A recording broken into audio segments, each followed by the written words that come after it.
He conquered giants, united a kingdom, and led a nation to glory. But even a man after God's own heart had shadows in his soul. Welcome to my channel. This is the third episode of the untold story of King David's rise. The story of one of history's greatest heroes.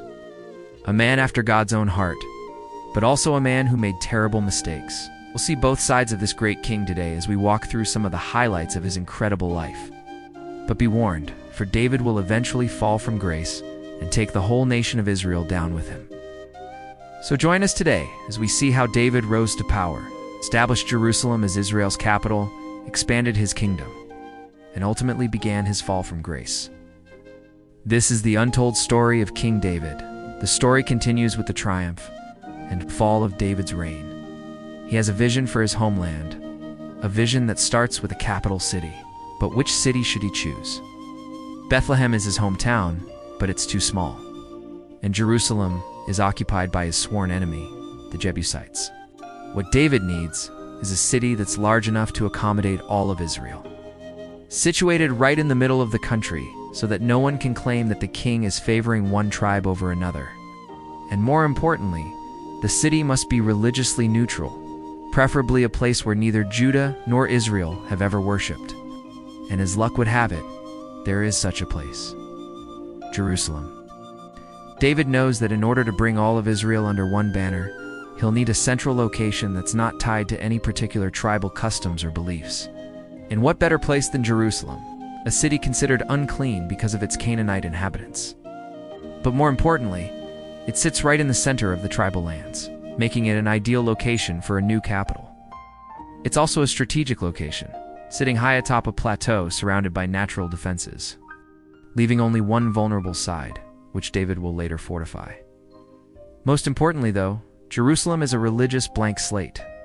Neither David nor Solomon want to repeat the mistakes of their forefathers by building a temple on top of a Canaanite high place or an Israelite altar. Instead, they want a place where everyone can come together under one God. It's here in Jerusalem that David will build his palace and establish the capital of his new united kingdom. But there's another reason why David wants to conquer Jerusalem. Ever since the days of Joshua, the Levites have carried the Ark of the Covenant with them. But never once has it actually been inside a permanent structure. Every time the Israelites went to war, the Levites would carry the Ark on their shoulders into battle, hoping that God would bless them with victory. Sometimes it worked, sometimes it didn't. But what David wants to do is bring the Ark back to Jerusalem and put it in a permanent building, thereby establishing Jerusalem as Israel's religious center, a place where everyone can come together and worship God. And after defeating the Jebusites, he brings the Ark there in a great procession, dancing all the way.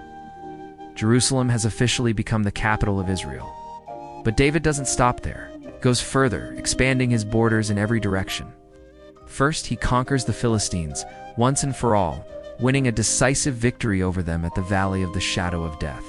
He then marches south to Moab and subdues the kings of Moab and the Ammonites, finally bringing these nations under the rule of Israel. He also establishes peace with Edom, conquering other nations along the way. Now, David rules over Israel at the peak of its power, wealth, and influence. All the while singing joyful songs of praise to God, David even conquers more nations than his father, Jesse, could have ever dreamed of. And for a time, David seems invincible. Yet during this time, he begins to change. At first, his victories are characterized by boldness and courage. He slays Goliath, defeats the Philistines, and conquers entire nations. Yet as his victories mount up, his heart begins to grow cold. We don't know exactly when this started to happen, but we do know that it happened during his military campaigns, which begs the question, does power really corrupt absolutely? Next, we'll explore the moment that everything changes for King David, the moment that he falls from grace and brings ruin upon his house. Before he fell from grace, David wasn't just a military conqueror, he's a visionary leader. He brought together two warring tribes and established Jerusalem as the capital of a brand new nation. He defeated the Philistines, ending their oppression over Israel forever. And he brought the Ark of the Covenant to Jerusalem, uniting the religious leaders and the people under one God. This is a man at the height of his power. a man seemingly blessed by God himself. But David isn't perfect. In fact, his greatest victories are matched only by his greatest failures. And we're about to see those failures. One evening, David leaves his palace and takes a walk on his roof. He looks out at the city of Jerusalem and sees a beautiful woman bathing. She's the wife of an unsuspecting soldier named Uriah, and the sight of her causes something within David to stir. He sends men to get her and brings her to his palace, where they sleep together. Soon, she becomes pregnant. But David doesn't want anyone to know what's happened. So when her husband returns from battle, David invites him to his palace, where they eat and drink and celebrate. Then he sends him home with orders to get his wife pregnant. But Uriah refuses to go home without his friends, so David lets him stay in the palace. And David thinks that everything is going according to plan.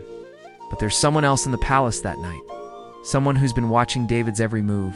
Someone who knows everything that's happened. It's Nathan the prophet, and he confronts David the very next day.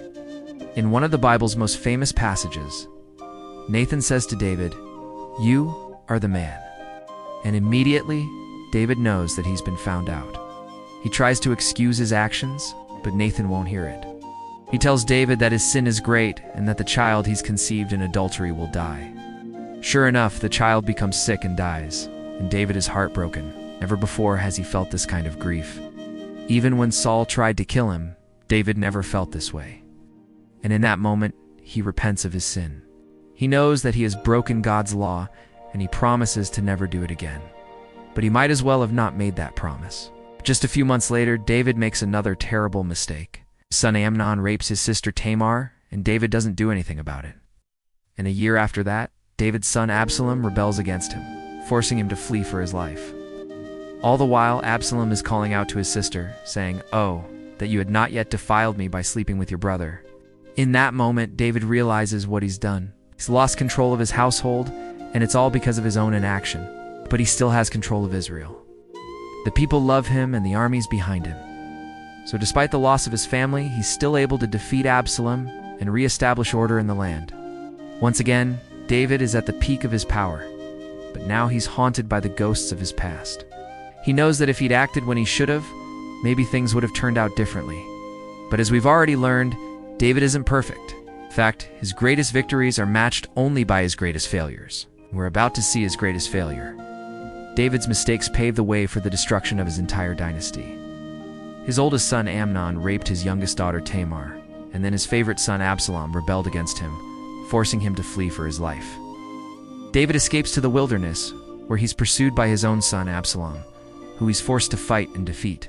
After retaking Jerusalem, David repents of his sins, knowing that his actions led directly to this conflict.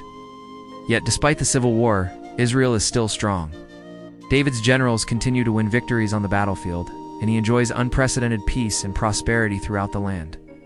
But his joy is short-lived. Soon after, another one of his sons, Sheba, rebels against him, splitting the kingdom once again. David's forced to march to the city of Rehob, where he quells the rebellion and executes Sheba's allies. Peace is restored, but the damage is done. The kingdom is fractured, and it will never heal. While David is still loved by the people and revered as a great leader, he knows that his legacy will be defined by the actions of his sons. He's afraid that their actions will cause the destruction of his dynasty. His worst fears are realized when Absalom, who David had always favored above all of his other sons, comes to him asking for a kingdom. But David refuses, knowing that his actions have already caused enough division in the kingdom. And soon after, Absalom is killed in battle against the Ammonites, leaving David heartbroken and alone. In the end, David's legacy is a mixed one.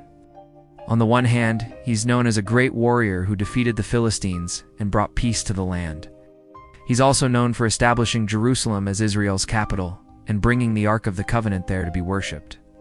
He's also credited with writing many of the Psalms, which are still sung in churches around the world today. Yet on the other hand, he's also known for the terrible mistakes he made. He murdered Uriah to cover up his sin with Bathsheba. He allowed his son Amnon to rape his daughter Tamar, and he watched helplessly as his sons destroyed his kingdom. What's the legacy of David? Was he a great hero or a tragic villain?